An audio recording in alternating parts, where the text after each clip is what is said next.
아마 여러분들이 다 뜻을 아시겠지만 가릴 선자에 가릴 택자를 써서 가리고 가린다, 이것을 선택이라고 합니다. 마치 하나님 앞에 제사 드리기 위해서 아벨이 그 제물을 고르고 또 골라서 하나님 앞에 드린 것처럼 그런 의미를 가지고 있다고 합니다. 이 선택은 또 어떤 선택인지 이따가 한 번 더 생각해 보도록 하겠습니다. 구별이라는 단어가 있습니다. 나누고 다르다, 다른 것을 나누기도 하고 나누어서 다르게 하기도 한 그런 의미의 구별이 되겠습니다. 구자를 보기만 해도 이 세 개를 경계선을 쳐가지고 딱 가둬 놨죠. 확실하게 그 의미를 우리가 잘 알 수 있는 그런 단어인 것 같습니다. 그래서 이 구별할 때 구자는 경계를 치다, 이런 뜻도 있다고 합니다. 그래서 우리가 오늘 말씀은 구별과 선택이라는 제목으로 우리 말씀을 정했는데요. 첫 번째로 하나님의 선택이 있습니다. 3장 12절 말씀 우리 같이 읽겠습니다. 시작. 보라, 내가 이스라엘 자손 중에서 레위인을 택하여 이스라엘 자손 중에 태를 열어 태어난 모든 마지를 레위인은 내 것이라. 아멘. 레위인을 선택했다고 합니다. 레위는 야곱의 자손 중에서 첫째가 아닙니다. 그럼에도 불구하고 하나님께서는 그 레위를 선택을 하셔서 하나님 앞에서 그 장자의 역할을 할 수 있도록 모든 이스라엘의 하나님 앞에 드리는 제사를 맡아 하며 섬기며 봉사하는 그런 제목으로 불러주셨습니다. 이 선택은 결코 본인들의 의지와는 관계없었습니다. 하나님께서 일방적으로 선택해 주셨고 일방적으로 은혜 베풀어 주셨기 때문에 가능한 선택이었습니다. 이 선택에는 결코 이유가 없습니다. 오직 하나님의 사랑만이 있습니다. 그리고 그들을 내 것이라고 말씀해 주시면서 하나님의 영원한 소유로 삼아 주셨습니다. 에베소 1장에서는 이렇게 말씀합니다. 곧 창세 전에 그리스도 안에서 우리를 택하사 우리로 사랑 안에서 그 앞에 거룩하고 흠이 없게 하시려고 그 기쁘신 뜻대로 우리를 예정하사 예수 그리스도로 말미암아 자기의 아들들이 되게 하시니. 우리 밑줄 친 구분을 이렇게 집중해서 보면 창세전에 택했다, 이렇게 말씀합니다. 그 다음에 거룩하고 흠이 없게 예정하사 아들들이 되게 하셨다. 하나님의 선택에는 우리가 상상할 수 없는 그런 큰 뜻이 있습니다. 우리가 하나님의 섭리라고 이야기하기도 하는데요. 창세전에 이미 택했다. 우리가 책을 쓴다든지 사람의 이름을 정할 때에는 항상 뭐부터 먼저 합니까? 보고 알고 스토리를 다 살펴보고 어떤 삶을 살았는지 이것들 다 보고 글을 쓰기도 합니다. 그런데 하나님께서 순서 자체가 어떻게 보면 우리가 보기에는 거꾸로 된 것 같은 그런 느낌이죠. 일단 먼저 선택해놓고 결정해놓고 보자는 거죠. 인간의 생각으로 생각하면 참 이해하기 어려운 부분입니다.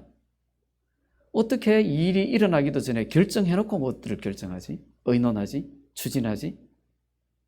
만약에 여러분들이 직장에서 이렇게 하신다면 아마 바로 다음날 책상이 사라질지 모릅니다. 하나님의 방법은 이렇게 특이한 방법을 쓰십니다. 하나님께서 이미 우리를 창세 전에 그것도 그리스도 안에서 우리를 택하사 이렇게 얘기를 합니다. 하나님의 속성을 보여주고 있는 그런 말씀이기도 한데요. 이미 창세전에 성경에 언급되지도 않은 그 그리스도 안에서 우리를 택했다라고 말씀하시니까 이 조그만 짧은 구절 안에 얼마나 많은 비밀들이 숨겨져 있는지 모릅니다. 어쩌면 이 한 구절 가지고도 몇 번의 설교를 어쩌면 1년 동안 그루스타드를 해야 될 정도의 그런 오묘한 뜻이 다 숨겨져 있습니다. 정말 바울 서신들을 보면 와, 어떻게 이런 글이 나올 수가 있나 하면서 정말 감탄의 연벌이 될 수 있습니다. 여러분들 로마서를 한번 깊이 한번 묵상해 보셨습니까? 청년 때 로마서를 읽으면서 정말 감탄의 연벌. 와, 어떻게 이런 문장이 나올 수가 있나? 어떻게 사람의 글이 이럴 수가 있지? 늘 그런 이런 감탄을 하면서 읽었던 적이 있습니다. 에베소서 역시 이 짧은 구절 안에서 정말 많은 것들을 포함하고 있습니다. 그 뜻들을 우리가 아는 것이 오늘 하나님의 선택에 대해서 좀 더 깊이 알 수 있는 밑거름이 될 줄 압니다. 그리스도 안에서 우리를 택했다. 그리고 그리스도의 사랑 안에서 거룩하게 흠이 없게 하시려고. 이 거룩하다라는 말씀은 수준이 어느 정도냐면 내가 거룩하니 너희도 거룩하라 라고 하는 수준까지. 그렇게 흠이 없게 하시려고 그 기쁘신 뜻대로 우리를 예정하사. 미리 정했다라는 거죠. 미리 정했다. 미리 택하시고 미리 정하시고 이것이 바로 하나님 섭리의 목적이기도 하고 오늘 우리가 이 자리에 있는 이유이기도 합니다. 하나님의 이 놀라우신 은혜, 그 은혜로 말미암아 우리는 그리스도로 말미암아 하나님의 뭐가 됐다고요? 아들이 되었습니다. 우리 집사님, 권사님들 혹시 또 서운해하실지 모르지만 이 아들 단어 속에는 대표성이 있기 때문에 다 권사님들도 집사님들도 다 아들이라고 해도 틀린 말이 아닙니다. 우리는 하나님의 아들이 되었습니다. 이것은 결단코 변할 수 없는 진리의 말씀입니다. 하나님의 선택은 어떤 선택일까? 나를 향하신 하나님의 선택은 어떤 선택일까요? 청함의 선택입니까? 아니면 택함의 선택입니까? 하나님은 택해 주신 것 같아. 나는 앞만 봐도 아직까지도 청함의 자리에 있는 것 같아. 혹시 이런 생각 드시지 않습니까? 대답 6씩 모이니까 그런 생각 안 하셨다는 것 같은데요. 저는 이런 생각을 참 자주 해봅니다. 하나님 분명히 나를 택해 주셨다고 하셨는데 나는 여전히 아직까지 청함의 자리에 머물러 있지는 않는가. 제 이런 고민이 늘 스스로를 채찍질하는 그런 채찍이 되기도 했습니다. 어떻게 하면 사도 바울처럼 내가 예수 그리스도를 본받은 것 같이 너희는 나를 본받으라 이 말을 하고 죽을 수 있을까? 내가 하나님의 택함을 받았다라는 그런 확신이 없어서가 아니라 늘 스스로 부족함을 살펴보는 그런 하나의 말씀이라는 겁니다. 혹 우리가 택함에 확신이 없다 할지라도 정함에 머물러 있다 할지라도 하나님이 우리를 택해 주셨고 우리를 구별하실 땐 그 사실은 변함이 없을 줄 믿음으로 고백할 수 있기를 원합니다. 하나님의 구별입니다. 처음 태어난 자는 다 내 것이면 내가 애굽 땅에서 그 처음 태어난 자를 다 죽이던 날에 이스라엘의 처음 태어난 자는 사람이나 짐승을 다 뭐하게? 거룩하게 구별하였습니다. 하나님은 우리를 그냥 단순히 구별하지 않았습니다. 단순히 구별하여 다르게 했을 뿐만이 아니라 우리를 거룩하게 구별하셨다는 겁니다. 한번 같이 따라 볼까요? 나는 거룩하게 구별된 사람이다. 어깨에 힘 주셔도 됩니다. 하나님께서 나를 거룩하게 구별하셨습니다. 그 구별로 말미암아 우리는 오늘 이 자리에 있는 겁니다.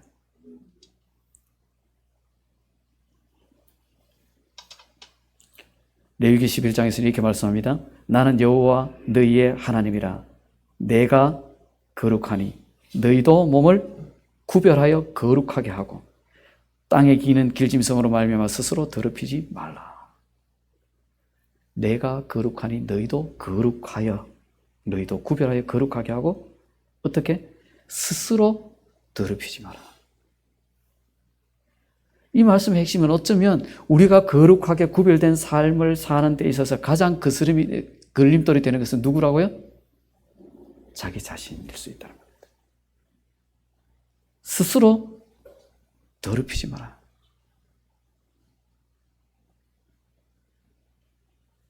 이 말씀이 나에게 어떤 말씀으로 다가오는지 우리가 다시 한번 깊이 묵상해 보면 나는 과연 거룩하게 구별하여 거룩하게 드리고 있는가? 하나님께서 우리를 거룩하게 구별해 주셨는데 나는 과연 그 구별해 주신 대로 살아가고 있는가? 어쩌면 모든 그리스도인의 고민이 될 수 있으리라 생각합니다. 이 부분을 위해서 우리는 끊임없이 기도하며 나아가야 되고 성령의 은혜를 구해야 됩니다. 우리가 성령 충만을 구해야 되는 이유는 바로 여기에 있습니다. 우리가 성령에 충만하게 하시는 그 은혜로 말미암아 우리는 스스로 더럽히지 않는 그 자리로 나아갈 수 있습니다. 성도, 거룩한 무리. 사전을 찾아봤더니요, 성도를 이렇게 해석하고 있습니다. 그리스도인을 높여서 대접하는 단어.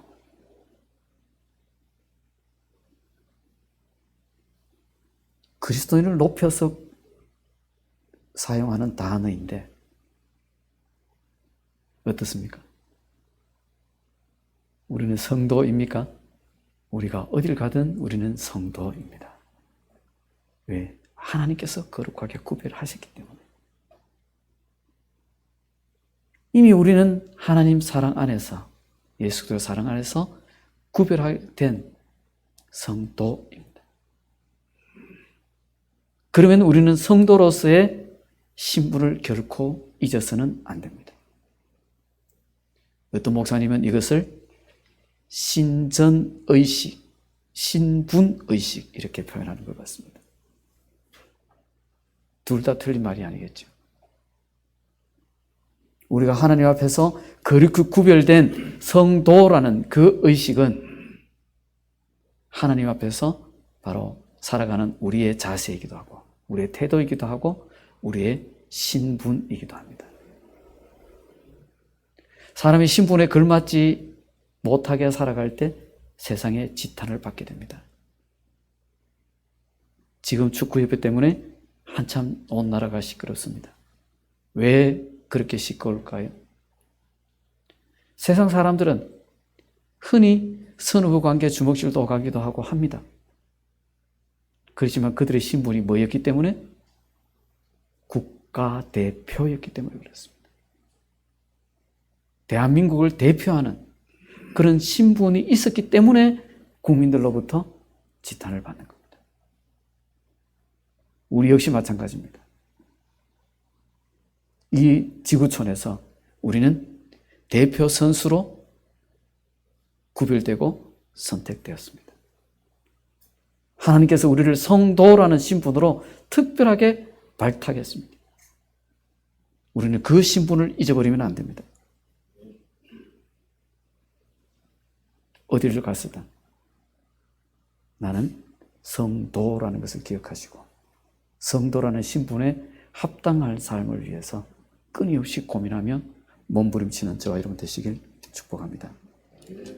내 소유 그들은 내 것이 될 것임이라 나는 여호와니라. 애니메이션을 넣었는데 없어지고 그냥 바로 떠버렸네.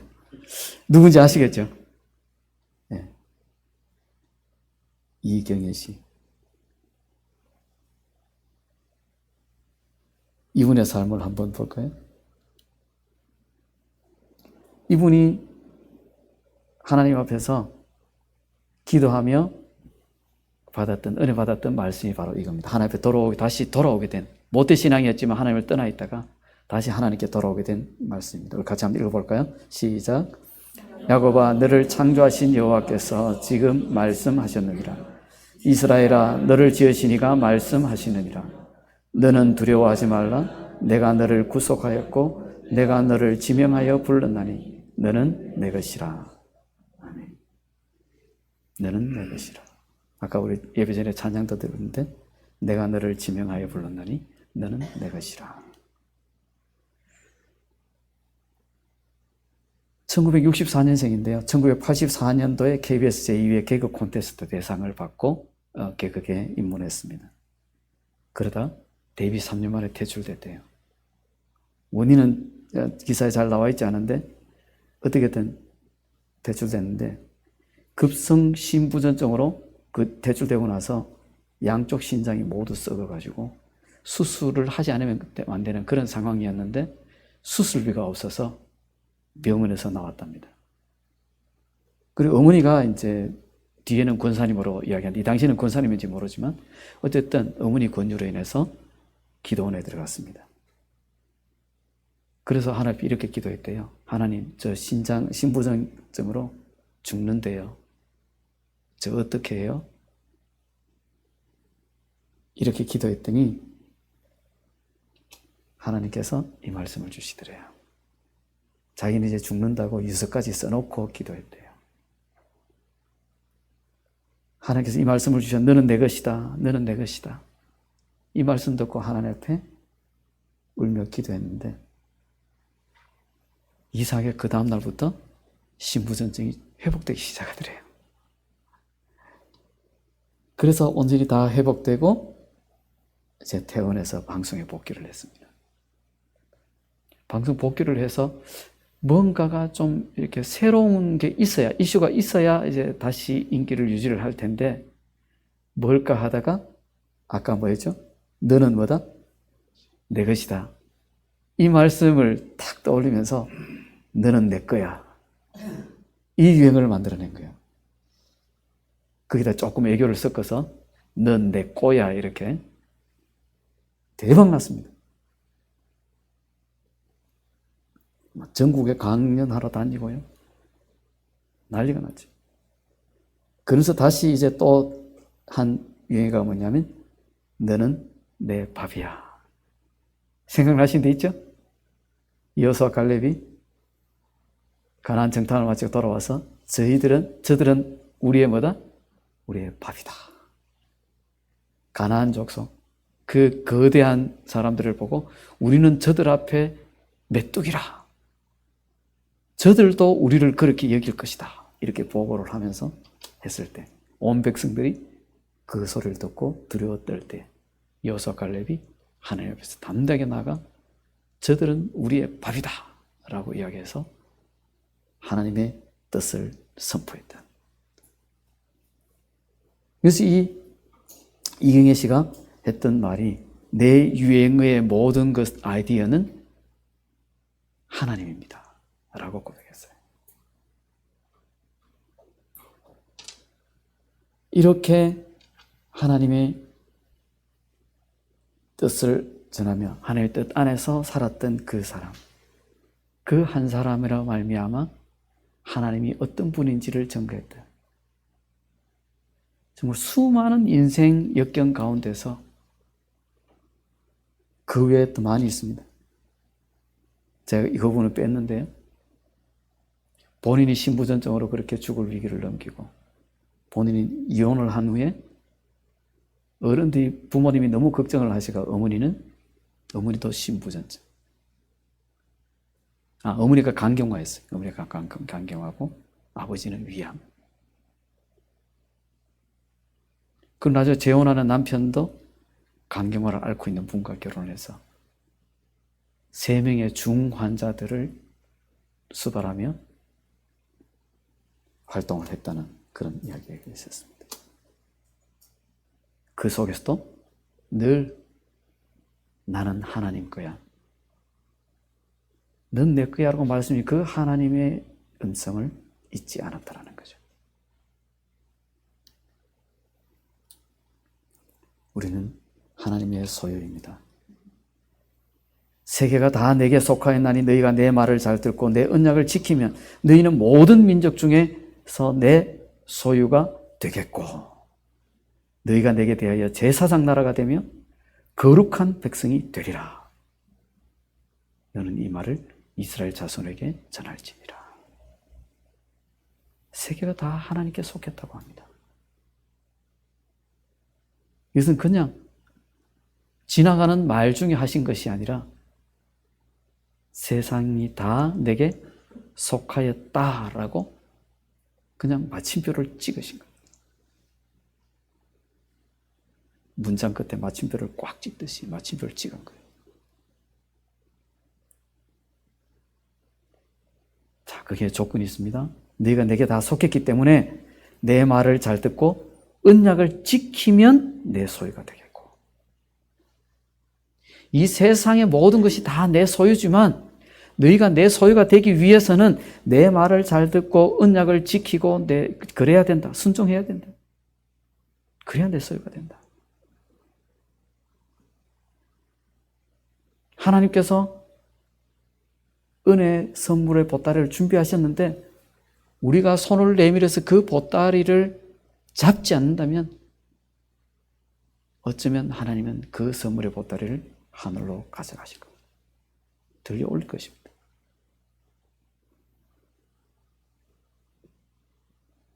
베드로가 환상 중에 이것을 먹으라라고 했는데 하나님께서 말씀하신 부정한 음식은 나는 절대 먹지 않습니다 라고 고집하고 피울 때 결국 그 보따리가 하늘로 들려 올라가는 것을 보죠. 원래 자리로 돌아가는 거죠. 하나님은 우리에게 주신 그 직분, 하나님 우리에게 주신 그 재능, 그 달란트, 하나님 앞에 우리가 사용하지 않을 때에 그것이 합당한 사람에게로 돌려갈 수 있습니다. 내가 하나님 앞에 받은 것이 무엇이든지 하나님 앞에 사용할 수 있기를 원합니다. 하나님을 위해서 사용할 수 있기를 원합니다. 하나님의 복음을 위해서 사용할 수 있기를 원합니다. 그렇게 할 때 우리는 제사장 나라가 됩니다. 대한민국이 전 세계에서 선교사를 두 번째로 많이 파송하는 나라로 되었습니다. 그렇게 되기까지 통계를 내보니까 우리나라의 GDP가 선교사 숫자와 같이 올라가더라는 거죠. 이게 뭔가 딱 그 데이터로 증명을 할 수 없는 내용이에요. 그런데 데이터는 그렇게 이야기하고 있어요. 우리나라 한국 선교사의 아주 중요한 데이터입니다. 선교학자들과 선교 부흥사를 연구하는 분들이 반드시 이용하는 데이터입니다. 우리나라 선교사 숫자가 2만 명이 넘어갔을 때 2만 불이 넘었다는 사실. 그리고 IMF가 터져서 줄어드니까 우리나라 교회가 제일 먼저 한 게 뭐죠? 선교사 귀환 조치. 선교사 숫자가 줄어드니까 우리나라 GDP가 올라갈까요? 내려갈까요? 당연히 내려가죠. 아직까지 경제가 회복되지 않는 이유 중에 하나일지 모릅니다.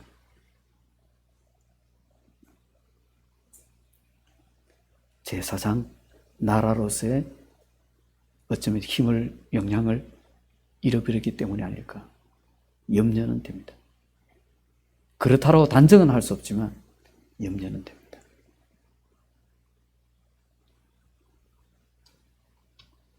우리에게 주신 하나님의 말씀은 우리가 하나님 앞에 순종하고 그 언약을 지키면 소유가 될 뿐만 아니라 제사장 나라가 된다라고 분명하게 말씀해 주셨습니다. 국가의 부흥입니다.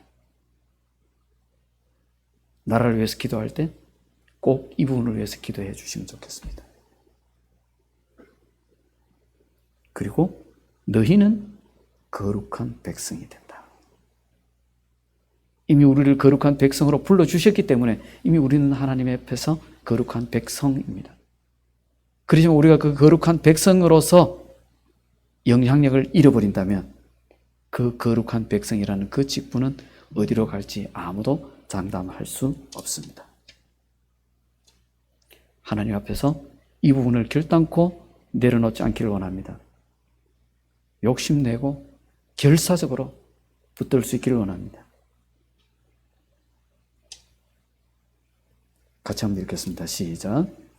그러나 너희는 택하신 족속이요 왕같은 제사장들이요 거룩한 나라요 그의 소유가 된 백성이니 이는 너희를 어두운 데서 불러내어 그의 기이한 빛에 들어가게 하시니에 아름다운 덕을 선포하게 하려 하심이라.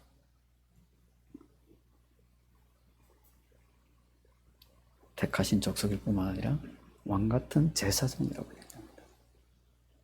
거룩한 나라고 소유된 백성이라고 이야기합니다. 이는 왜냐하면 너희를 어두운 데서 불러내어 그의 기이한 빛에 들어가게 하신 이에 뭐를요? 아름다운 덕을 선포하게 하려 하심이라. 하나님이 우리를 이렇게 구별하시고 선택하신 이유는 우리를 뭐하게 하기 위해서? 복음 전하게 하기 위해서. 하나님의 사랑을 전하기 위해서. 예수 그리스도의 십자가를 증거하게 하기 위해서. 하나님의 사랑을 증거하기 위해서. 전도하는 방법들은 여러 가지가 있습니다. 수많은 전도법들 중에 어떤 방법을 쓰시든지 복음은 전해야 됩니다. 예수 그리스도를 전해야 됩니다. 많은 교회들이 복음을 증거하기보다 자신의 교회를 전하는 경우가 많습니다. 그것도 어쩌면 하나의 방법이 될 수는 있습니다. 그러나 우리 교회를 전할 때 거기다가 반드시 예수 그리스도의 십자가, 하나님의 사랑을 더해서 증거하면 금상첨화가 되겠죠.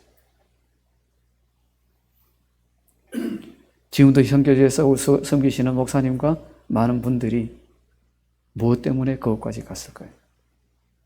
단순한 해외 봉사일까요? 예수 믿지 않는 분이 함께 했다고 그분들이 그냥 해외 봉사로 갔을까요? 그분이 자기는 스스로 알아서 내가 지원했는데라고 할지 모르지만 그게는 하나님의 어떤 선택이 있었을 줄 모릅니다.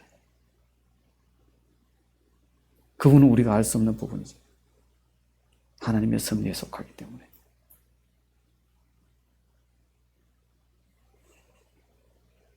하나님의 뜻에 의해서 그 자리에 계신 분들이 하나님 앞에 도구로 그대로 사용되어 줄 수 있도록 기도해 줄 수 있기 원합니다.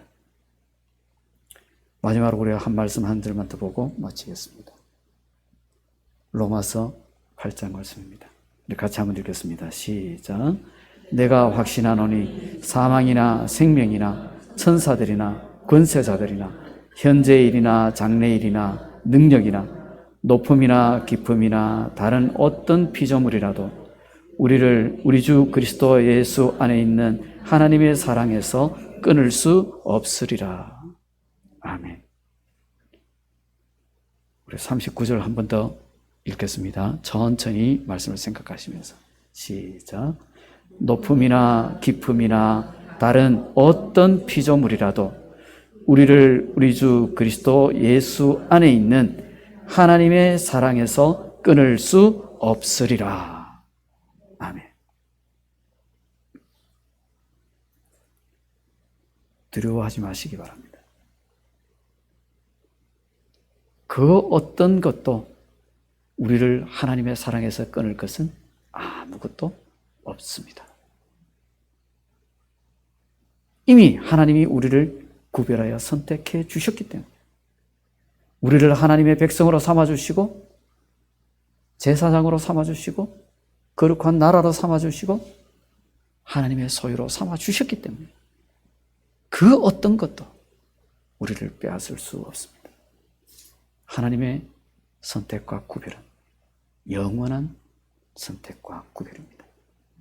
혹 우리가 넘어진다 할지라도 너무 죄책감에 사로잡혀서 나약해지지 마시기 바랍니다. 우리의 그러한 죄를, 모든 죄를 다 짊어지고 예수께서 십자가를 지셨기 때문입니다. 그것이 바로 복음이고 그것이 바로 사랑입니다.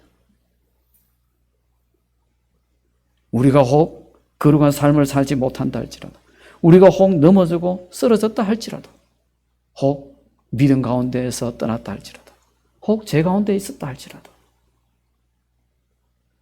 하나님은 여전히 우리를 향하여 너는 내 것이다 말씀해 주십니다. 같이 기도하시겠습니다.